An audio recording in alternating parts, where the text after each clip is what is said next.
Hello and welcome to another video of Eternal Gains. This is the channel where I show you how you grow your stack in the best possible way and how to stay ahead of the curve.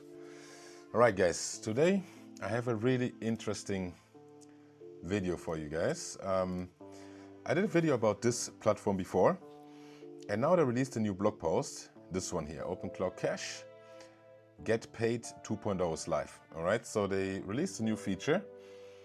And this allows you to basically create invoices or pay invoices completely only through your agent. So you can basically collect money from people, or your agent could request money from people, and then their agents can just pay this request, everything seamlessly on this platform. It even works without the platform, but they make it a lot easier. So basically, this is the blog post I want to recreate today. So they explain basically how two agents transacted with each other. And basically, I want to recreate it today. Now, the setup looks as follows. I have one Manus agent. Probably heard about Manus. It's a pretty cool agent platform as well. And I will use this one pretending to be the seller. And then I have my OpenClaw, which will pretend to be the buyer, right? As for Manus, I will leave a link in the description if you want to check it out. It's pretty useful, can do a lot of things, but today we are mainly interested in skill use and then using the feature. Now, the first thing what we need to do, sign up to this platform or log in. Of course, I already have an account. And then the new feature is this one, Get Paid. So as you can see up here, we have two roles or two options, either the seller or the buyer, and they have different options what you can do with them, right? So let's start with seller. What you want to do, first of all, we need to install the skill. So what we're going to do is we come over here to the agent docs, then we come over here to the agent skill file, and then basically you just download the skill. It will download a zip file, I already did that. So now I show you how to install the skill. So you come here on skills, manage skills, and then you say add a skill and then upload a skill, okay? Now you grab the zip file. You don't even have to unzip it or anything. You just grab the file as you downloaded it and you just put it in here. And now you see it says uploaded and now it's even active. So we have the skill now installed and live. So all you're going to do is close this out. Now the next thing what we're going to do is we create an API key. So how this works is our agents get access to the wallets through the API key. So basically this platform or you sits between the API key and the wallet. So we control what the agent can actually do with the wallet or with the API key. So let's create a new one now.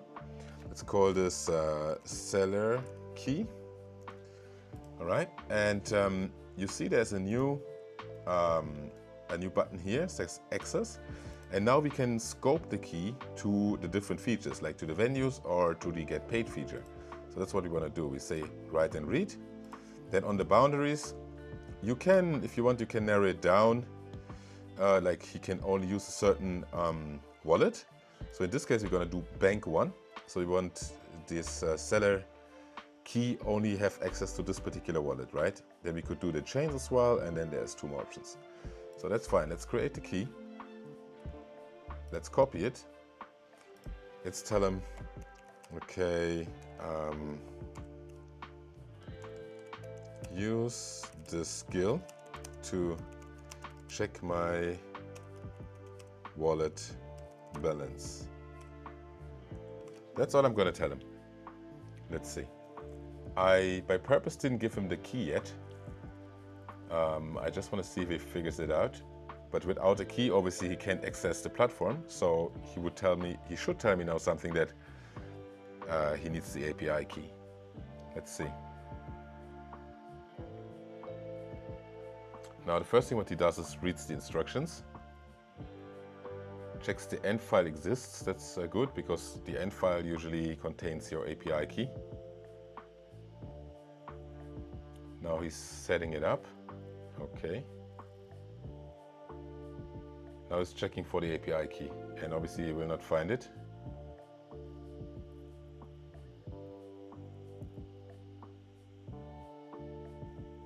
So he's trying to list the wallets. Now he's checking if there's any other keys here. Obviously he can't find them. And now it's a bit mean to let him struggle. But anyway, so he says now, I'm ready to check your wallet balance and so on. However, I need your OpenClawCash API key to proceed, right? And then he even tells you can go and sign up here to get your key if you don't have it. Now, obviously I already have it, so I will give him the key now, which is the one we just generated right here. And then we can already go to this new feature. Now this is just a little sanity check to see if he can access the wallet, if he finds the balance and the IDs, which should work flawlessly now.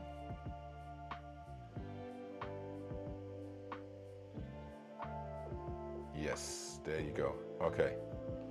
So he found the wallet, and you also see he's only showing us one because we scoped the key to only one wallet. So it has a USDC balance of 49 bucks. Ethereum 0, Wrapped 0, Chainlink 0. Okay, so this confirms everything works. He has access to the wallet, he can read it. Now let's get into the real meat here. Now, as I said, what we want to do, we want to create a payment link so another agent can pay us, okay? Now you see I already did two for testing reasons. Okay, let's go. So let's say, okay, now create a payment request, they call it. Request for 25 USD.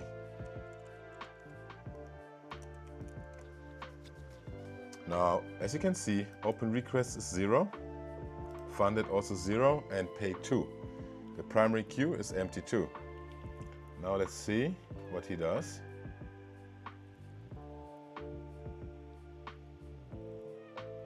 It is now again reading the skill files and everything.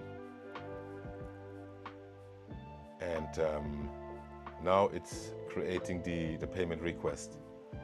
Okay, it's telling me it's done. I successfully created the payment request. Now let's see if it's here. Give it a refresh. Nice, there you go. So now it says open one and the payment request is here. Now status is pending funding. And then we have one option, we can cancel this request or open it. Now keep in mind, the dashboard is mainly for us humans to have a look what the agent is doing. But this entire platform is built agent first. So everything what you can see inside the dashboard, the agent can do as well, if it has the permissions to do it. Now let's have a look at this payment request. So as you can see, it generated now a new link with this payment request. So it has the 25 US dollars. It has the expiry date, auto release date, dispute date, and then it has two options. Now this is obviously for the person who is supposed to pay for it. Now if they also have an OpenClawCash account, they can basically pay straight here, very simple with one click. And if not, then there's also a manual workflow, or manual, how can I say, not workflow, but like procedure. So basically what they do is they send the amount to this address here, and then they say the confirmation record, the TX, and then the system is basically validating this transaction. If it's there, then basically it is set to fund it. Now, the other thing is, those values here, you can adjust them as well if you want to, but this is basically the standard sort of values, and I can show you real quick how to do that. So you can also manually create one of those requests. The result will be the exact same. The only difference is that this is basically with the UI and the other one is just by the agent. So you choose the wallet you want to be paid out on. You adjust the amount you want to get paid, or you request. Then here is this point. You can change the expiry time, the auto release hours, and the dispute window hours. So real quick, what it means: expiry is obvious. How long should this be valid for? then auto release simply means the person who pays you has an option to do a dispute, meaning if you agreed on something and it was not delivered as agreed upon, then the buyer can do a dispute, and this is what this value here defines. So this is the how long the buyer has time to submit a dispute. And then this just means in case there was no dispute, then it will automatically release to you as the seller after this amount of time, right? And this is what the buyer, the person who buys it, then also sees here. It sees when it will expire, when it will auto-release, and how long is the dispute window. Okay, cool. Let's go back here. Let's go to queue. Now we have this payment request now, right? So what we would do now in a real-world scenario, this is the seller, now we need a buyer. Now let's use my OpenClaw here. And we're gonna go ahead and take this payment link right here. I mean, first of all, we also have to make sure that it has access to the wallet and everything is fine. So I already signed up another account for the buyer side. So I will do the same like before. I create a new key. I call it buyer key. I go to the access. I give it read and write access to this feature here. Now, as for the wallet, we have only one wallet, so that's fine. I generate the key. So now I have the key. So I tell my OpenClaw, please check my balance on OpenClawCash.com. Here is the key. Right, so I'm giving it the API key I just generated, and just to make sure that it has access and can read everything, I just ask for the balance. So this is the wallet we have right here. And now let's see what it comes back with. While we are waiting, maybe a little word to the guardrails. As I said, you as the human, you still have the control over what this agent can do and it cannot do. So the key is basically, yeah, a key, but you set the permissions, which doors this key can open, pretty much. So if we come here to wallet policies, and we come to our Bank One wallet, as you can see, there are no policies active at the moment, but we can add a policy. And now we have, first of all, we choose which wallet we want to edit, and now we have a few options here. Now for our transfer, for our get paid feature, sorry, we have two options, either max open escrows and trusted counterparty tags. Okay, and this is pretty cool. So when you sign up to this page the first time, then you are asked to set a tag, a user tag, and this would be shown right here. So I set mine already. And then what you can do is, let's say you transact with a certain person multiple times, or you just want to trust a certain party. Now you can change this wallet so it can only transact with trusted other users, right? So this is actually pretty powerful. So the other person has an account here too. You ask them for their user tag, and then you add this user tag here. Now you first scope the key to only one wallet, and then you add a policy that this wallet can only interact with a certain individual, which then locks it down and makes it super safe. Now let's see what it comes back. Okay, so it says the wallet, buyer wallet. This is exactly what we have here, right? Let's check it out. Of course, this one here. Yep. You can see this is another account here. Sir, buy a lot. As the tag here. All right. So this all checks out. It's the values, so it can read our wallet. That's great. Now, again, back to the seller side. Let's say we created this request, and now we want another agent to pay it. Now we would send this to another person or to another agent. So in this case, I tell my agent, okay, please fund this payment request. Typing too fast today. Request. So that's all I'm doing. I'm just instructing it to fund this request, meaning we accept this payment request and we want to fund it. Now, how the general flow works, that this is an escrow service, which means When I'm as the seller creating the payment request, which we did now, and it's now pending funding, then if the buyer is funding this request, then this goes to an escrow wallet, which means not the buyer and not the seller, none of them has direct access to the funds until it's either released or the auto-release period has passed. And if the buyer is not happy for some reason, he can do a dispute, and then basically it's handled this way. So this guarantees that both sides of the trade are safe, and we have a smooth operation. But the really cool thing is that it's just working with agents only, right? I don't even have to do anything. This is really only to monitor pretty much, but all the actions are done by the agents. Now, let's see what it does. Now, let's go on the buyer side. Let's come here and see what happens. Oh, I got locked out. Interesting. Okay.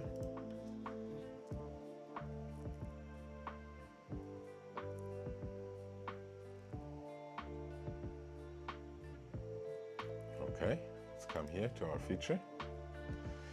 Okay, we have open request 0. Oh, sorry. So obviously this is the seller side, so you have to make sure up here you have 2 rows, right? So in this case now we are the buyer, so our active queue is empty, meaning we don't have any open requests we are interacting with. Now, this is the way how we're doing it now to let the agent do everything. Another way what you could do, you could also just paste this link in here if you want to do it manually like this, and you just say load, and then this would also basically make you accept this payment request, okay? But you want to go full agent mode here, so let's let the agent do everything.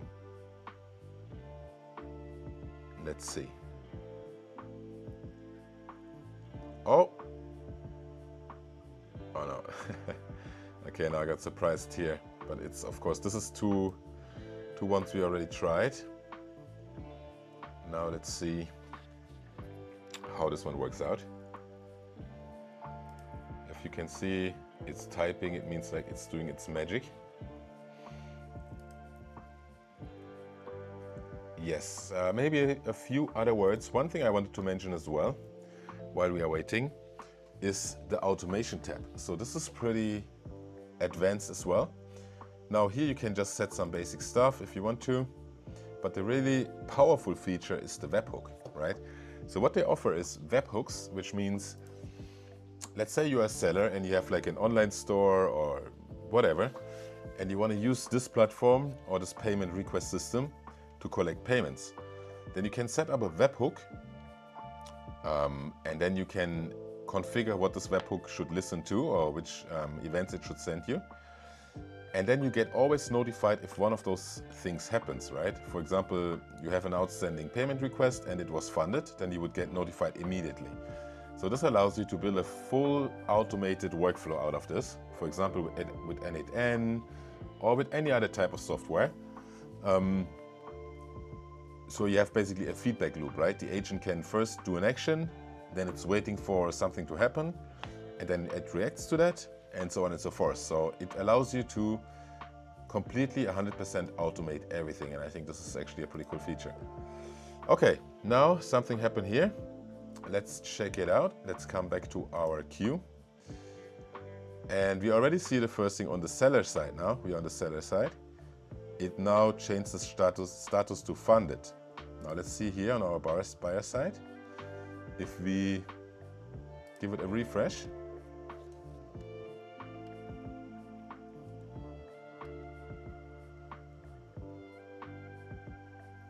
there you go.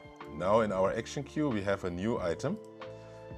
So the payment request was now basically accepted by us and funded by us, which means now the money is in the escrow, and now the seller has to deliver, and then the money is released automatically, or I can early release it, or I can open a dispute. So those are the options for the buyer. And for the seller, I can refund the money or I can send the proof, right? So if I want to send a proof, let's say you agreed on some deliverables, and then I can send the proof, the buyer gets it, and can release the money early, right? So this is pretty cool. Now let's assume everything worked out, everything is good. Now we tell our agent here, okay, we got funded, sent the proof as an let's say ID 1234, okay? Now of course you can automate this as I just showed with the webhooks as well. So you could wait until something is funded and then you can basically listen for that, do the job, send the proof, and that's it. Okay, now it says submit the proof and report the result to the user, okay. Now it's checking again and it confirms that it was funded. Now it tells me I successfully submitted the proof for your escrow, perfect. Now let's see on the seller side, if we give it a refresh.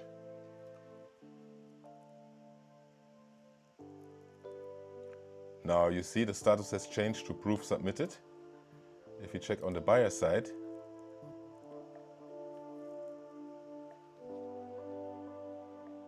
same thing. Now it has changed to proof submitted. So now it's basically my turn as the buyer. Now I can either just wait it out and then it will release automatically on the auto release time after it has expired, or I can now release it manually. I mean, means like early release, right? So let's say, okay, we check the proof, everything is cool. Now we say, okay, we got the proof, release the funds. Let's do that.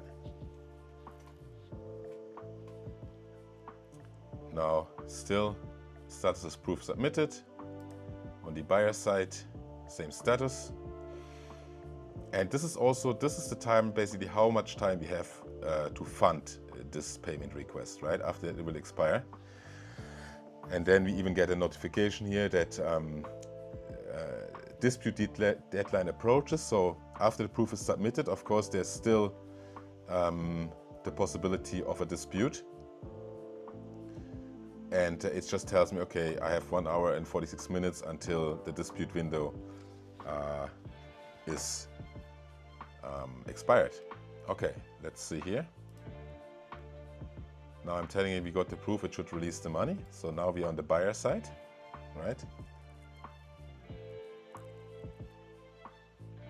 And it's working on it.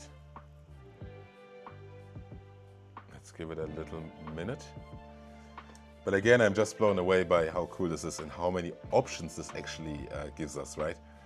Now we can use our agent to make real money and then get even paid super easily for it. And all you need is an API key. I mean, this is absolutely amazing. And then when you have the money in your wallet here on this platform, you can either leave it here, use it for other stuff, or just transfer it wherever you want to transfer it, right? I really think this is absolutely amazing. I'm blown away. I don't know how you guys are thinking about that. Would be really interested to hear about your experience or what you think about that. Just write it in the comments. I would be really curious. Okay, something happened. Now it tells us escrow so-and-so is released. So it's telling me that it did the release process. Now again, we can also do this in the UI, but it's meant to be done by the agent. But every action you can also do in the UI manually if you wanted to. Now let's give it a refresh. Let's see what happened. Okay, now the action queue is empty, as you can see. And now we have 3 items right here. So 1 minute ago, this is what just happened. And it says paid. Now let's see on the buyer's, on the seller's side, same thing. The primary queue is empty now. Nothing is in here anymore. And we have now 3 items here paid and updated less than a minute ago. So that's exactly one which happened right now. So now, of course, 2 things which are now super important, right? Now we see everything on the UI, that's all nice and good. But of course, you have to make sure it also happened on chain. Now there's 2 options. Number 1, we can go here to the wallets, go to our wallet that we used, and just have a look here. So we see we have 74 USDC right now. If we check the transactions, then we see this one here. which was just a few minutes ago, and it says received this amount. So this is pretty much exactly the requested amount minus the fees and gas. So yes, we got the money. So the UI is saying we got the money. And now to be 100% sure, we can always go ahead and check on the actual blockchain as well. So this is the triple proof, so to speak. Always check on chain, make sure everything which is on the OpenClawCash UI also lines up with what is actually on chain. Now let's check it out. Now this is the address 8EF. Yep, this is exactly the same one. Now let's check it out.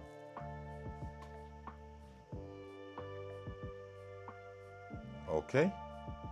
So here we have one 3 minutes ago, 249125.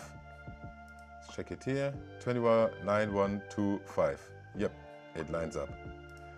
And then here, of course, you can drill into it, check it all out, but this is the proof. So this transaction has happened on chain and is now in our wallet. And now we can do with this money whatever we want. We can send it somewhere, keep it, whatever we desire. Yeah, I think this is really a game changer, and I encourage you guys, if at least check it out with the testnet to get a feel for it, try it out, play around, make sure you understand it. And that's it for today. Looking forward to hear your comment, guys, and take care.